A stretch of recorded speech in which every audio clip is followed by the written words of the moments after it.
Every hour is unique, and the only one given at the moment exclusive and endlessly precious. Rabbi Abraham Joshua Schul. How much is our time worth? In a post-pandemic world, we re-examine how we spend our precious time. This period of upheaval has shifted our priorities and changed our definition of productivity. How much time do we give to labor? And at what cost? What makes that work meaningful? Join us for Working, a worship series that inspires ethical, bountiful, and sustainable futures.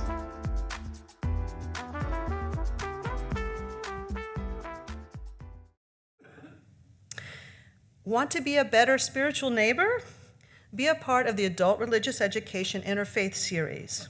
This week, we're focusing on Zen Buddhism with Buddhist priest Gareth Young. Join us Tuesday, April 5th at 7:30 p.m. on Zoom. Through the live chat, we can express love and care for each other. Please take a moment to say hello to each other and anyone else who may be visiting this morning's worship.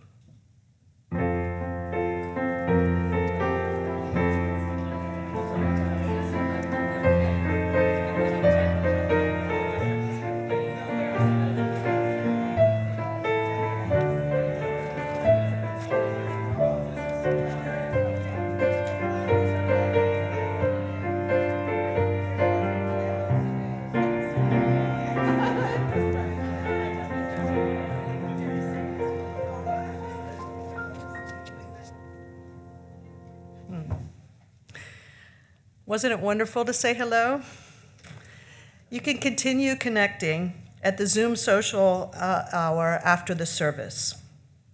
Once again, we're glad you've chosen to worship with us this morning.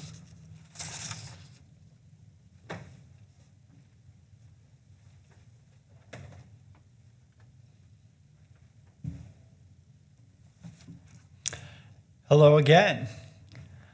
I'm Reverend Jonathan Rogers, and it feels so good to be with y'all in worship this morning. Each Sunday morning, hundreds of UU congregations across the country and around the world join in the ritual of lighting a chalice flame to symbolize our collective search for truth and meaning. Let's say our chalice lighting words together this morning. May the light of this flame illuminate our tradition of seeking, invite all who yearn for acceptance, and ignite our passion for justice and peace.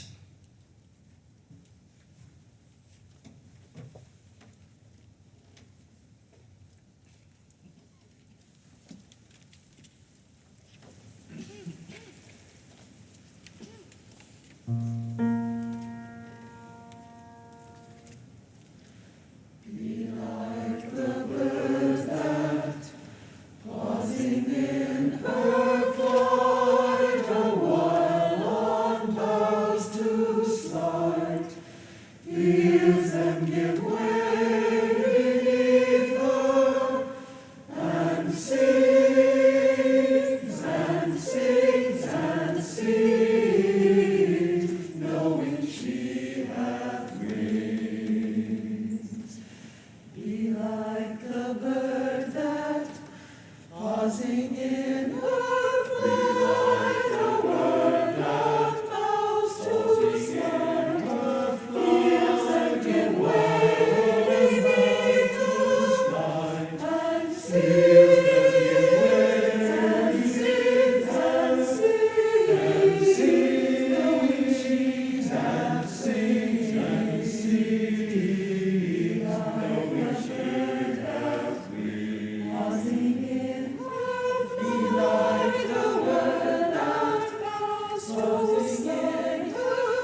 And now we invite folks to join in our movement prayer led this morning by the Joyner Clark family. First, We bow to honor the Spirit of life. We lift our arms and embrace the gifts of Spirit. We bring these gifts unto ourselves with gratitude and breathe and smile. We share these gifts with the world. We remember to be present. Honor, embrace, gratitude, share, be present.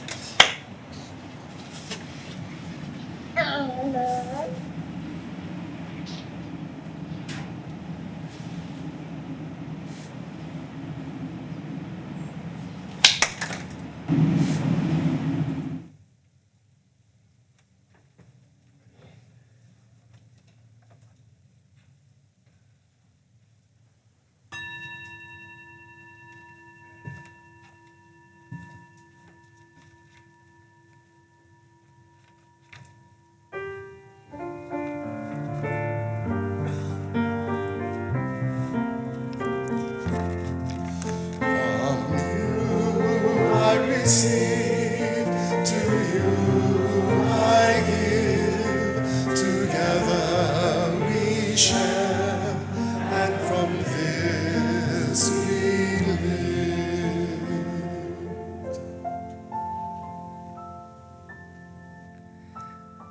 Let us put hands on hearts, feel the warm connection. Let love in this moment flow. Say to yourself silently, I will love myself. I will love others.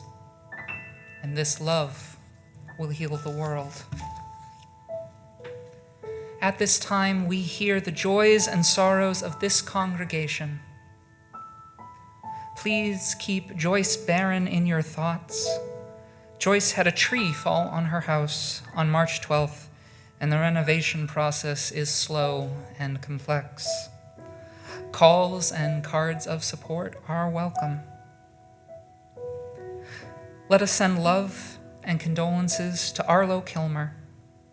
Arlo's only sister, Cheryl Wild, just passed away from cancer in Minnesota. Cards and emails of support are welcome. In the spirit of today's service, we celebrate the first successful unionizing of Amazon warehouse workers in Staten Island. Hopefully the first of many. You are invited to say the names of people you are holding in your heart this morning. Speak their names into this holy space now.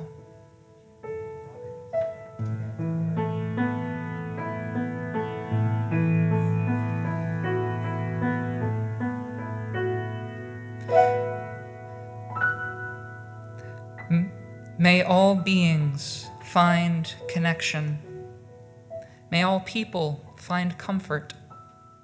May all of us find ways to be more loving to one another.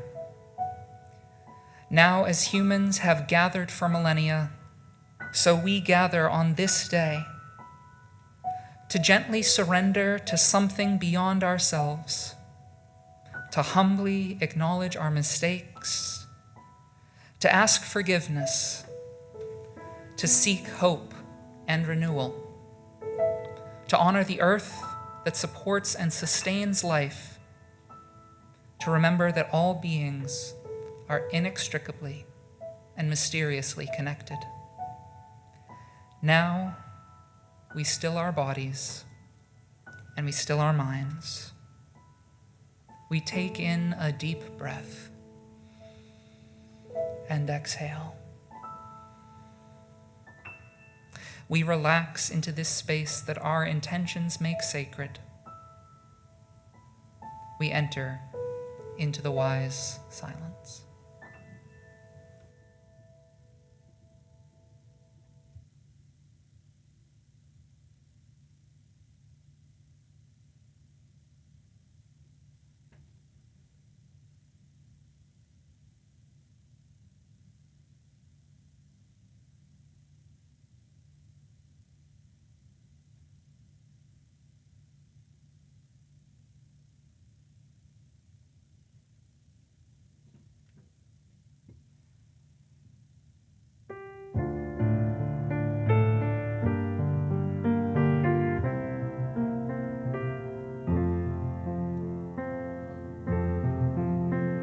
Receive to you I give, together we share, and from this we live.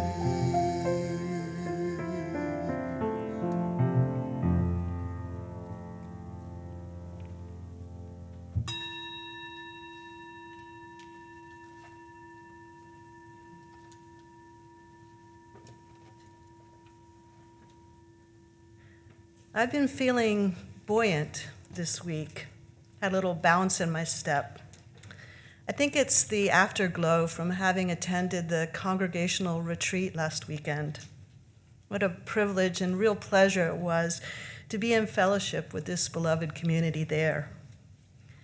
One particular gift from that retreat that just kept on giving and giving was a mighty little earworm I picked up from a wonderful duet by Taryn and James of a lovely Laurie McKenna song called Humble and Kind.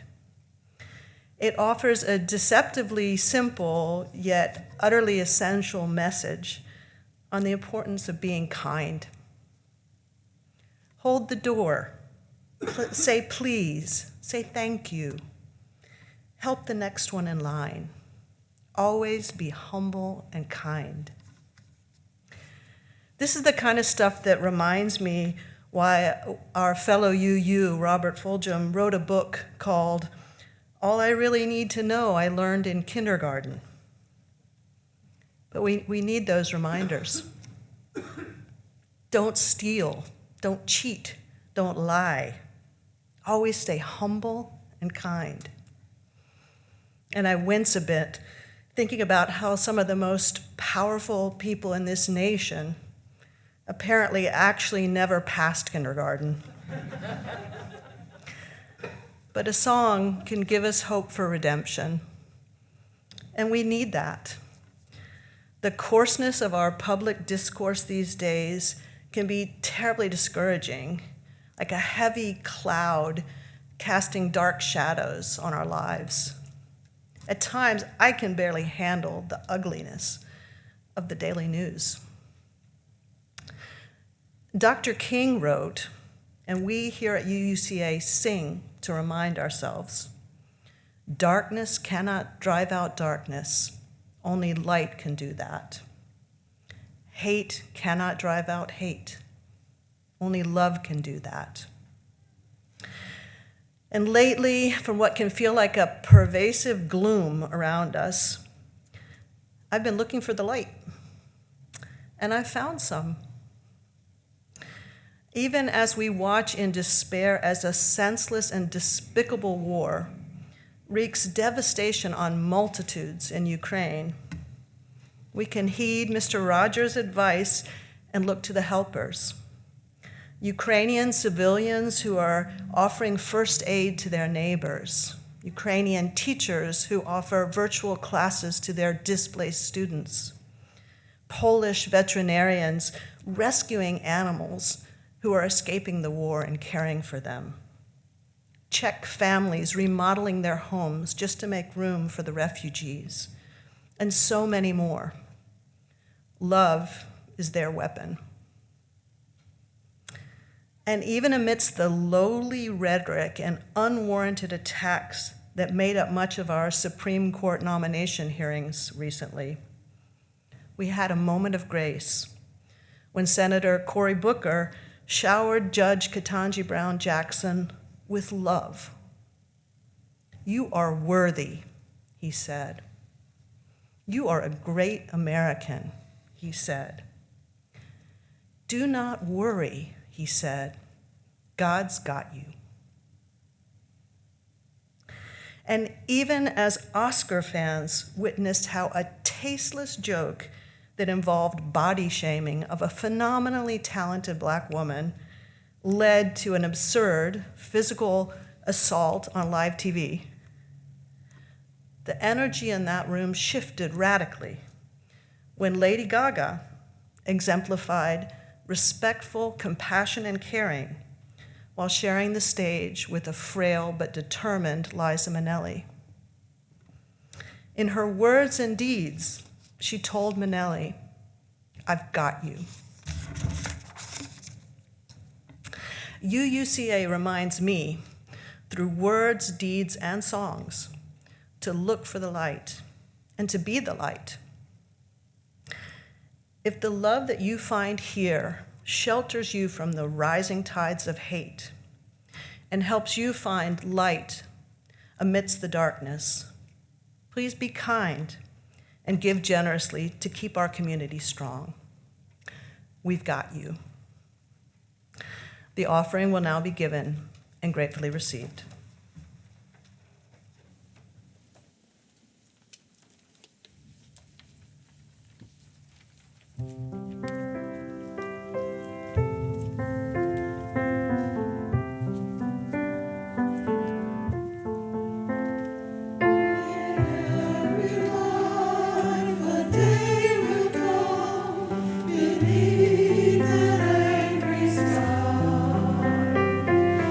Earthly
Please join me in saying our dedication of the offering. To the work of this congregation, which is weaving a tapestry of love and action we call community, we dedicate our lives and these our offerings.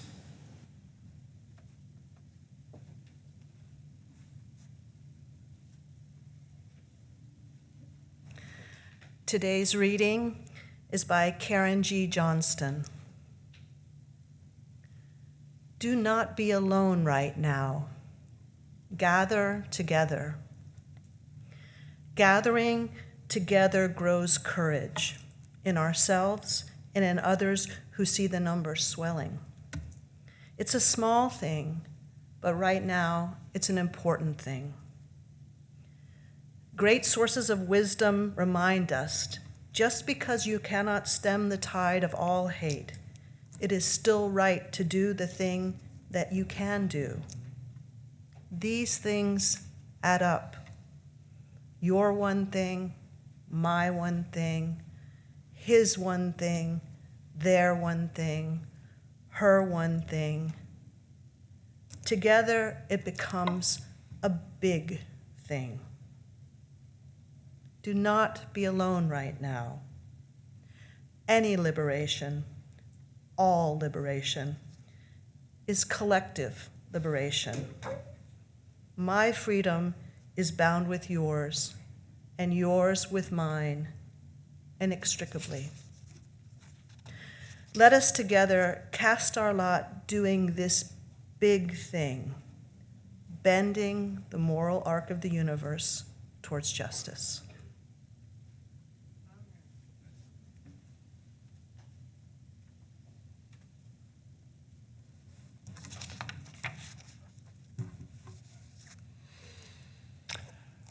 I feel so fortunate to be joining y'all in worship this morning. Thank you, Ellen, so much for that moving testimonial in our offering. Thank you so much to our choir for the joyful music that you are brightening our lives with today. Feel free, as we continue to get used to gathering together in person again, to give some jazz hands or an amen this morning during our sermon, or if you're joining us virtually, to let us know your thoughts and feelings in the comments, and I'll read them later if I'm feeling brave. I'm so honored to be joining y'all at the beginning of a worship series on work and labor. There are some really important questions around these topics right now, ones that I do not hear addressed very often in UU communities, and I love that UUCA is facing them. This morning, I want to address some spiritual themes related to these topics, like courage and imagination. as well as how socialist political philosophy might help us to think about them. I should note, however, that I personally am a terrible representative of the socialist cause. Socialist revolutionaries wear bandanas. I wear a cashmere sleep mask. I am as hypocritical and unsympathetic a socialist as you will find outside the ranks of the Bernie Bros. There are many leaders with greater personal integrity and charisma for talking about socialism, but in a wild coincidence, most of them are imprisoned or assassinated.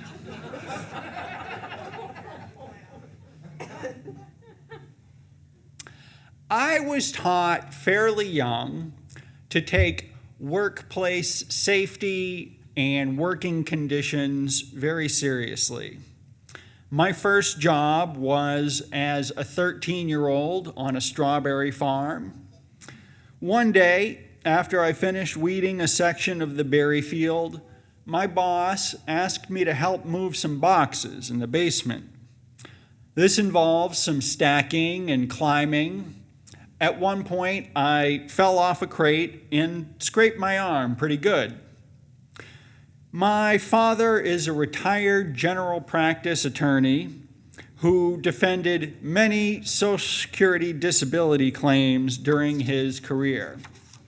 He told me in no uncertain terms how important it was to report my workplace injury, even if it seemed relatively minor.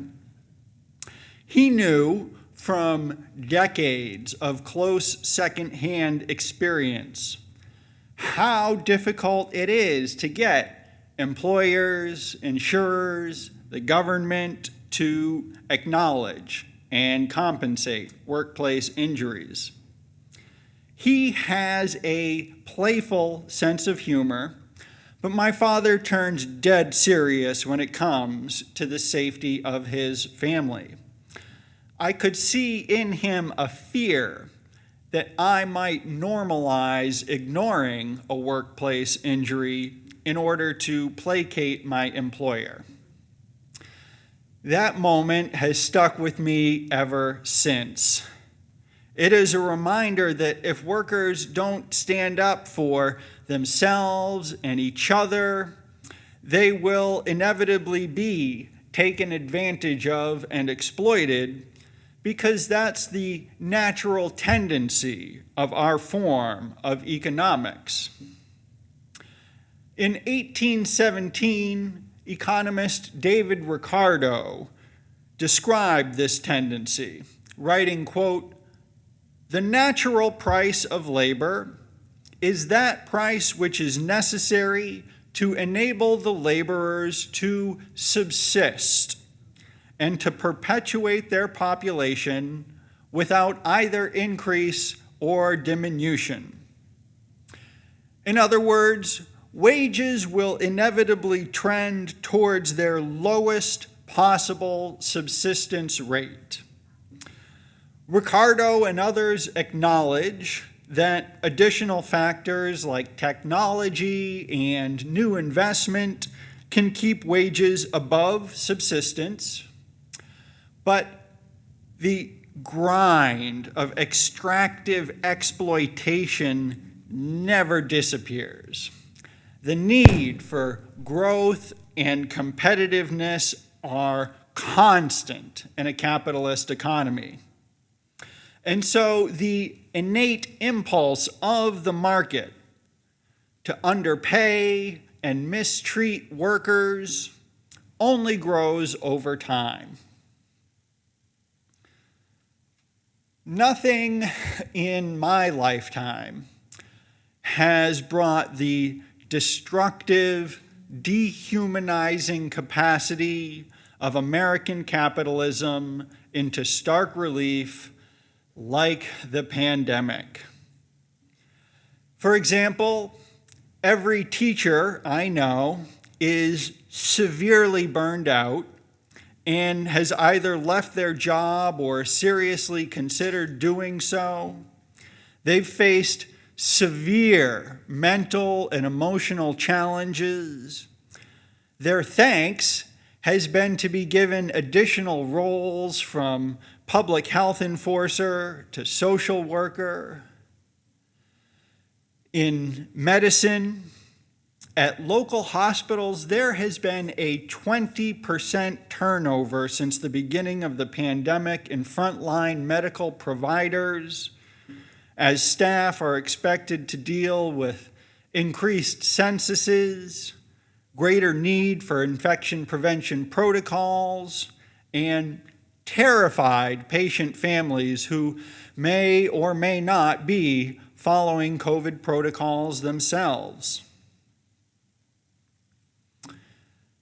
I had almost become numb to the inadequacy of our government's response to the pandemic.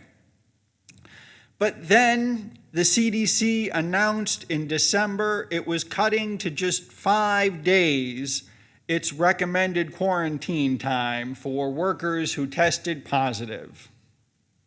This announcement came shortly after the CEO of Delta Airlines requested it in a letter to the director of the CDC.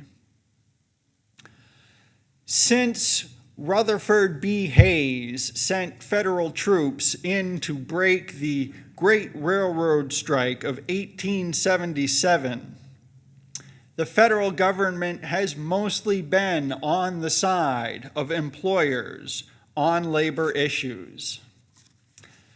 Again, during the pandemic, the burdens and risks of adapting have fallen on workers to a disproportionate degree. Teaching and medicine are just the white-collar professions I'm personally most familiar with. In industries like meatpacking, manufacturing, retail, and restaurants, where workers are de facto in close quarters with each other and with the public for 40 or more hours a week, the burdens and risks of COVID have been exponentially greater. America has lost 1 million lives during the pandemic, 50% more than any other country.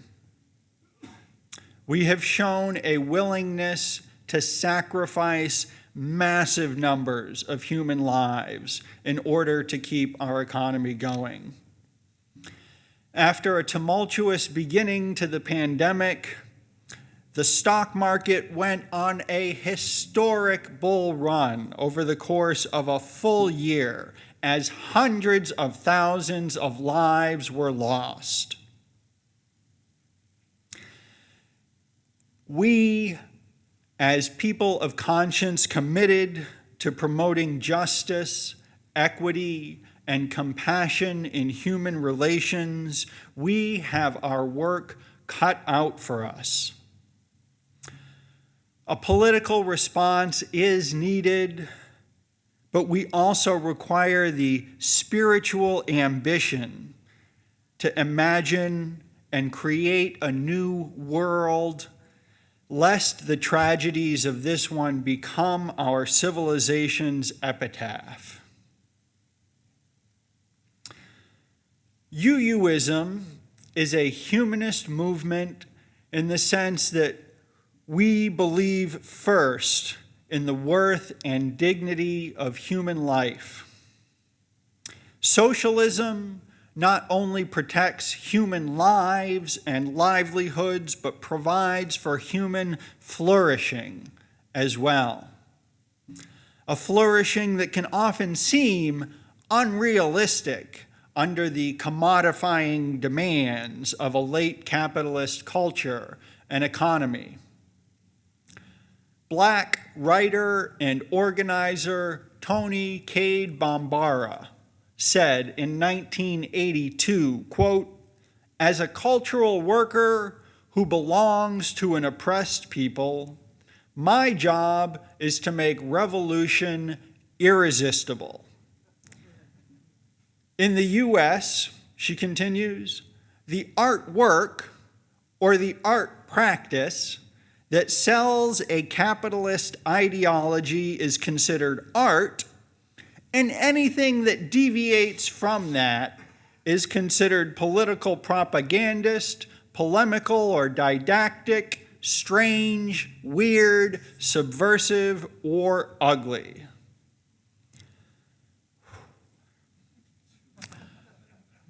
Creating alternative visions of the future will meet with resistance, but it is the most powerfully positive and hopeful statement we can make. Recent novels by author Kim Stanley Robinson, New York 2140 and Ministry for the Future, provide a glimpse of alternative visions. They take place between now and 120 years in the future, and pointedly are neither utopian nor dystopian. They exist in neither the Mad Max universe nor the Star Trek universe. Humans exist, and their lives in these worlds are very much shaped by climate change and wealth inequality. But the individuals and communities in them continue to struggle with the same questions and interactions that have made us as humans who we are for thousands of years. Just having a non-apocalyptic vision of the future is inspiring and hopeful to me. But one way or another, that future cannot and will not rely on the same levels of human and environmental exploitation we are enacting under capitalism. Imagining alternatives is therefore our most important task. Socialist journalist Megan Day writes that, quote, in the long run, democratic socialists want to end capitalism. And we want to do that by pursuing a reform agenda today in an effort to revive a politics focused on class hierarchy and inequality in the United States. The eventual goal is to transform the world to promote everyone's needs rather than massive profits for a small handful of citizens. Our UU theology has often been in dialogue with redistributive political philosophies. I find this unsurprising given we as UUs promote the divinity of all people and prioritize the creation of a just and equitable world in this life over the promise of a paradise in the next. These values make us natural partners with those who seek to promote everyone's needs over the accumulation of the few. Since its inception, socialism has been influenced by religious liberals as well. Moses Hess, whose nickname was the Red Rabbi, was affirmed by Friedrich Engels as the reason Engels converted to communism. Hess wrote, quote, "The Christian imagines a better future of the human species in the image of heavenly joy. Socialists, on the other hand, will have heaven on this earth." Mid-19th century Unitarians and Universalists explored the possibilities of practical socialism by founding several utopian communities in New England, including Brook Farm, Hopedale, and Fruitlands, as well as having close connections to the abolitionist Northampton Association community. In the early 20th century, prolific fellow traveler John Haynes Holmes led the Community Church of New York and provided meeting space for communist organizations. Today, as a generation of leaders who've grown up under NAFTA, endless imperial wars, and steeply increasing wealth inequality, continues to emerge in left liberal leadership, anti-capitalist organizations are again gaining popularity. Between climate-driven natural disasters, future pandemics, and geopolitical conflict, the coming decades are likely to bring more crises along the lines of the one that we've just faced. It's time to ask what facing such crises in a more humane way might look like. As Paul wrote to the Christians of Philippi, let each of you look not only to their own interests, but also to the interests of others. This begins with prioritizing care for each other's basic needs over every individual grabbing the best deal for themselves. Medical care, housing, food, and other basic necessities are human rights that should be a given for all people. Yet here in the core of the most wealthy and powerful empire in the history of the world, they are not. We have many examples of systems that provide these things. Maybe you're inclined to support a Nordic-style social democracy, or perhaps you prefer a Marxist-Leninist dictatorship of the proletariat. No amens for that one?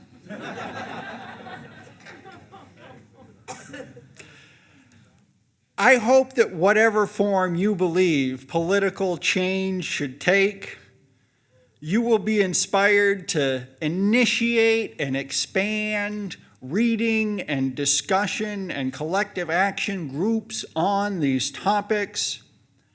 Wherever we are starting from, we need to be prepared to collaborate with reformers and revolutionaries from a range of parties. The struggle for redistributive policies must be a mutualistic one, a process that binds and strengthens our collective will and capacity to act for collective good. No sooner will any achievement in this realm be unlocked than it will inevitably be attacked by the ultra-wealthy who have been dispossessed. If there is any place, where we can learn, practice, and experiment using a praxis model of cyclical education and implementation, it is our UU communities. This is what encouragement to spiritual growth in our congregations and the use of the democratic process looks like. Yes, our Unitarian tradition has historically reinforced individualism as an American characteristic, but it also contains the seeds of collective action for justice and equity. I know that because it's the tradition that has taught me the confidence and pride that come with collaborating to make positive change. It has provided the memories I rely on when hope and optimism wane. Memories of student union organizing, civil rights advocacy, anti-war activism, Occupy Wall Street, immigration advocacy, and racial justice education. Yes, we are going to lose way more than we win in this struggle. The billionaire side has roughly infinity dollars to spend on promoting the eternally popular messages of hatred and division. The socialist side has a cranky old mittens-wearing senator from Vermont who himself is a millionaire and friend of war criminals. But there is no better antidote to fear and despair than collective action, relationship building, and trust. Creating a new economic system that prioritizes human life and human flourishing will take an unimaginably massive collective effort, but we can get it going with a relatively small percentage of the population. Gathering together grows courage in ourselves and in others who see the numbers swelling. It is a small thing, but right now it is an important thing. May our gathering together initiate a spiritual revolution that will bring us to collective well-being and human flourishing. May it be so, and may we be the ones to make it so.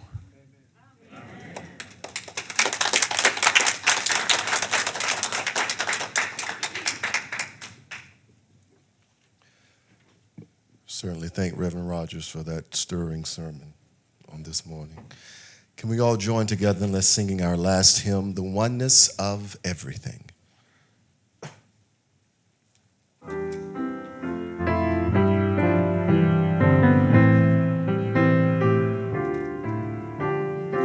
Far beyond the grasp of hands, or light to meet the eye, past the reaches of the mind. There find the key to nature's harmony in an architecture so entwined. Like the birds whose patterns grace the sky and carry all who join in love expanding. The message of peace will rise in flight, taking the weight of the world upon its wings. In the oneness of everything.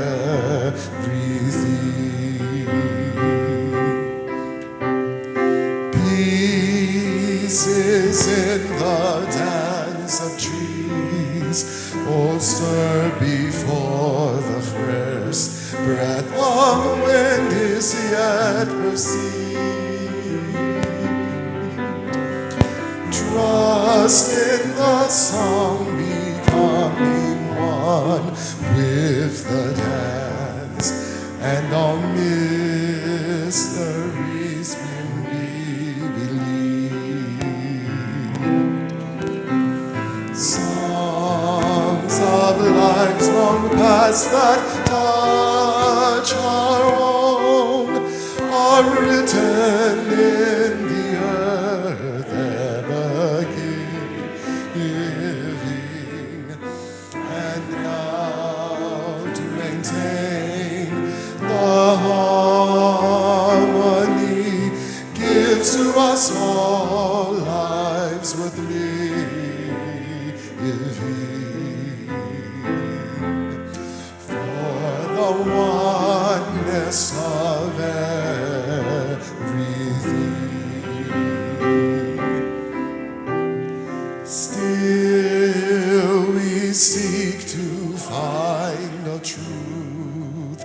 that we might understand and reduce to terms defined. Vast and immeasurable time and space, also overwhelmingly designed. Oh, passing is just might I know the faith that winters in the heart.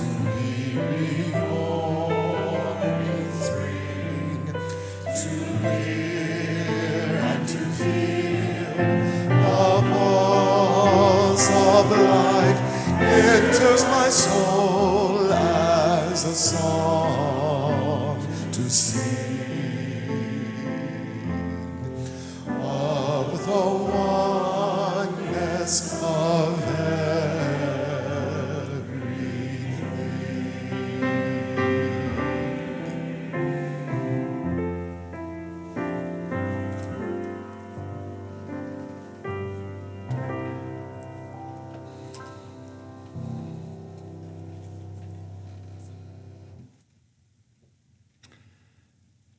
Together, we can build a world that prioritizes human need over human greed. That change will require courage. Courage that we nurture by gathering together. Let us carry in our hearts the courage symbolized by our chalice flame until we are together again.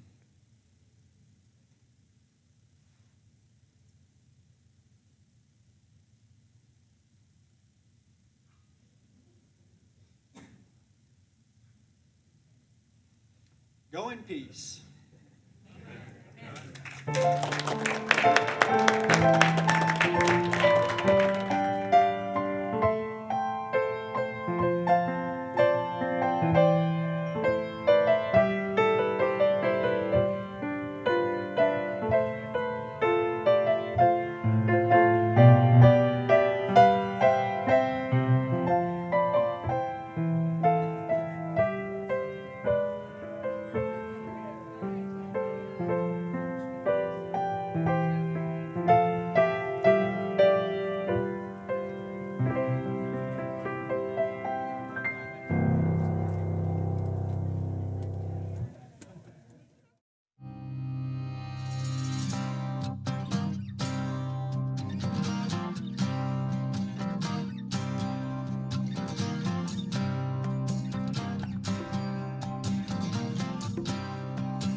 We are building a new way. We are building a new way. We are building a new way, getting stronger every day. We are building a new way. We are working to be free. We are working to be free. We are working to be free. Hating, greed, and jealousy. We are working to be free.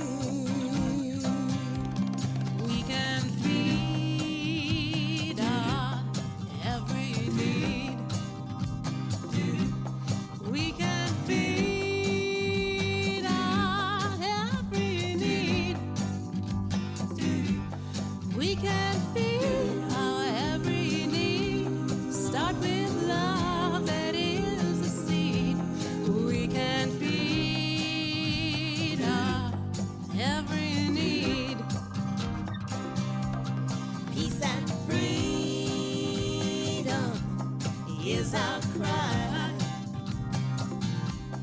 Peace and freedom.